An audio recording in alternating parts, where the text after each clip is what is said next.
第13章，信耶穌的人。喺聖經中，我哋發現，作一個基督徒，並不意味着就屬於某個宗教組織，或者要聽從某個能言善辯嘅老師。實際上，耶穌曾嚴厲咁警告過我哋，要避免咁樣嘅事。當我哋讀使徒們寫俾基督徒嘅書信時，我哋就發現，使徒們喺竭力敦促我哋要過聖潔嘅生活，要聽神嘅話，要警戒今世嘅情慾同誘惑，要忍受困苦同迫害，要滿懷喜樂咁樣盼望即將到嚟嘅神國中嘅永生而活，並且最為重要嘅係要彼此相愛，要幫助主內嘅弟兄姊妹。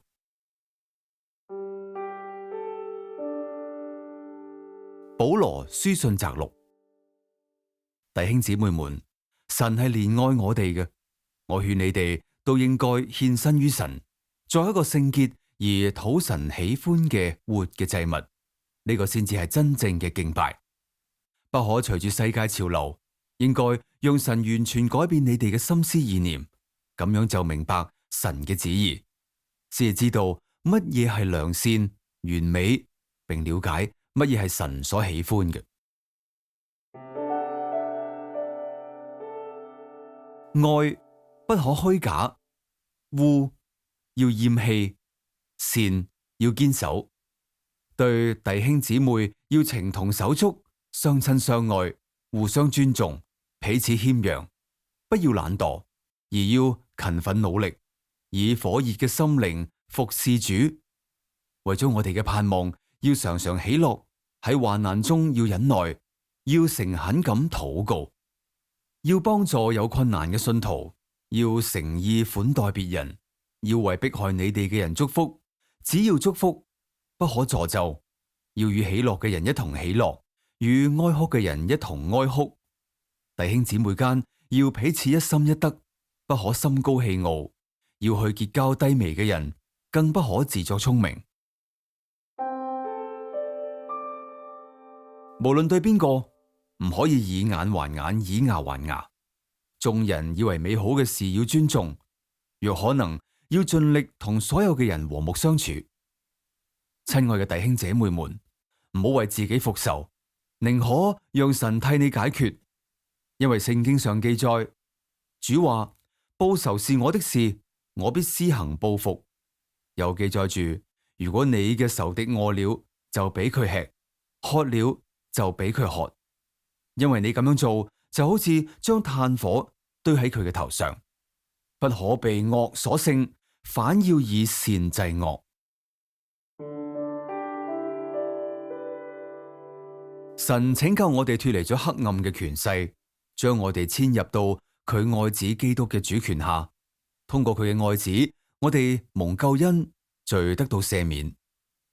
基督係嗰位肉眼睇唔見嘅神嘅形象，喺創造宇宙萬物以前已經存在。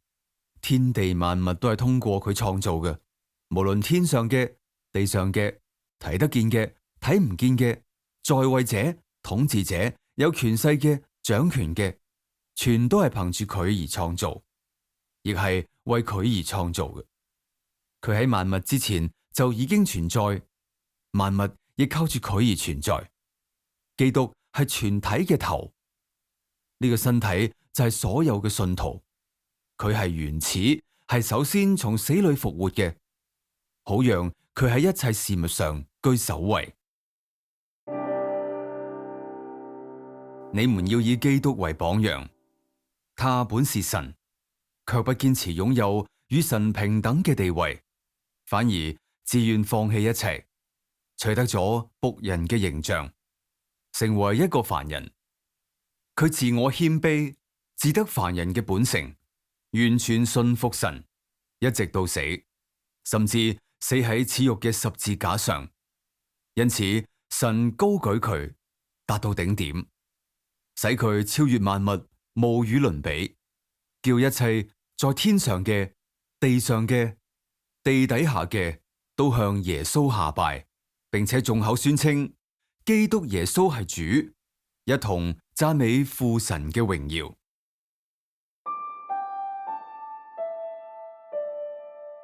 你哋同基督一同復活啦，就必須追求天上嘅事。基督就在天上，坐喺神嘅右邊。你哋唔好再懷念世上嘅事，而要專注於天上嘅事。因為你以前的我已經死咗，現在的你已同基督一同藏喺神恩賜嘅新生命裏。基督就係我哋嘅真生命。當佢再嚟嘅時候，我哋亦要同佢一同分享佢嘅榮耀。所以你哋要除掉自己嘅罪惡本性，如淫亂、邪念、淫心、惡慾同貪心。貪心就等於拜偶像，呢啲都係招惹神震怒嘅緣由。你哋過去曾生活喺呢一類嘅慾念中，受惡嘅支配，但現在你哋必須棄絕呢啲事，不可再發脾氣，亦不可有暴虐、仇恨、誹謗，更不可說髒話，或是彼此欺騙。你哋已經丟棄咗舊的自我同嗰啲行為，你哋而家已經係神新造嘅人，而且呢個新人係按照基督嘅形象做嘅，日新又新，因而越嚟越認識真理。喺呢度不再分希臘人或猶太人，亦不再有野蠻人、外邦人、奴隸、自由人等分別。每一個信徒裏面都有基督，因此唯有基督係最重要嘅。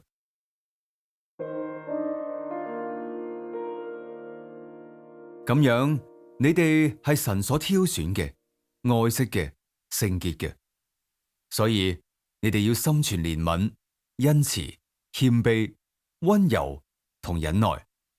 如果有人對別人有所不滿，要互相寬容，彼此饒恕。主耶穌點樣饒恕你哋，你哋亦要照樣饒恕別人。除此之外，你哋更要加上愛心，因為唯有愛才能使你們完全合一。又要讓基督嘅平安喺你哋心裏作主。神為咗讓你哋心中充滿和平，所以選召你哋，等你哋成為一體。所以你哋要常存感恩嘅心。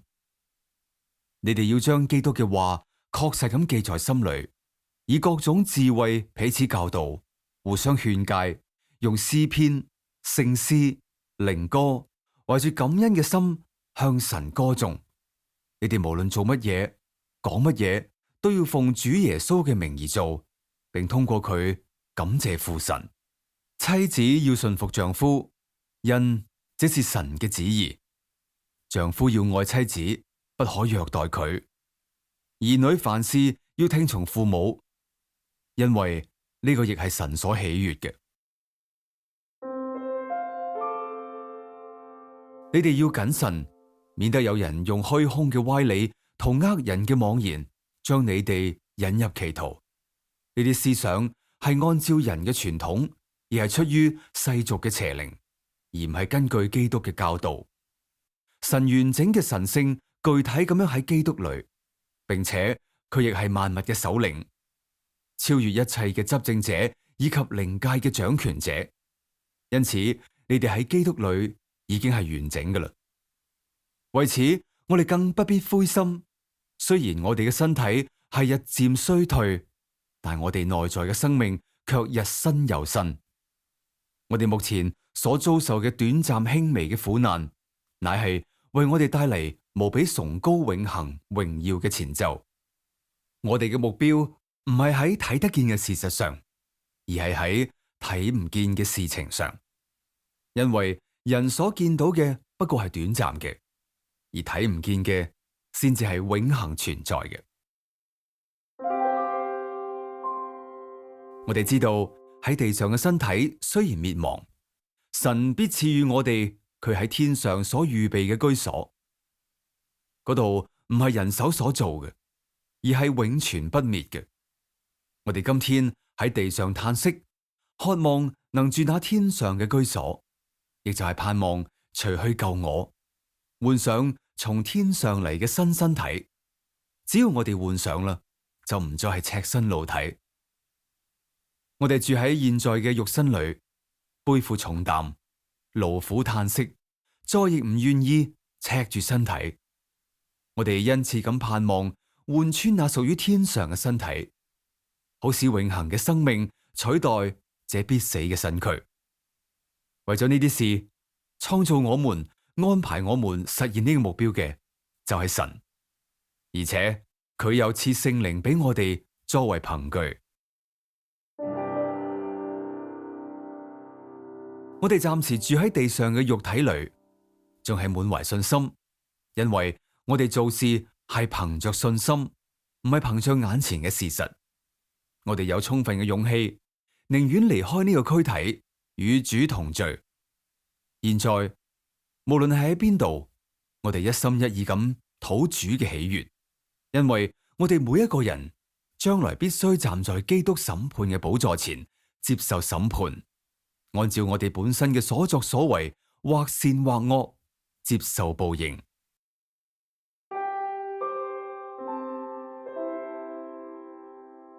我哋敬畏神，亦應該勸勉別人順從真理，因為基督嘅愛支配住我哋。我哋深信基督為全人類而死，就等於所有嘅人都已經死咗。目的係唔再讓活着嘅人為自己而活，而係為基督而活。因為基督為我哋而死，亦為我哋而復活。從今以後，我哋唔應該再憑住人嘅標準同觀點嚟衡量別人。以前我哋曾按照人嘅睇法去認識基督，但現在完全改變。無論係邊個，只要相信基督，佢就係新造嘅人。因為舊嘅早已過去，新嘅已經來臨。呢一切都係神所安排嘅。神藉住基督耶穌，已經使我哋同佢重歸於好。神同樣亦藉住基督耶穌，要讓世人與他和好，並唔再責問佢哋嘅罪行。為此，佢託付俾我哋一項任務，叫我哋將呢個福音嘅信息傳揚出去。因此，我哋係基督嘅使者。神要我哋勸告世人話：我們代替基督請求你們，跟神和好吧。基督原本係聖潔無罪嘅，但為咗世人，神讓基督承擔我哋嘅罪，使佢成為罪人，好讓我們能在基督裏面成為神嘅義。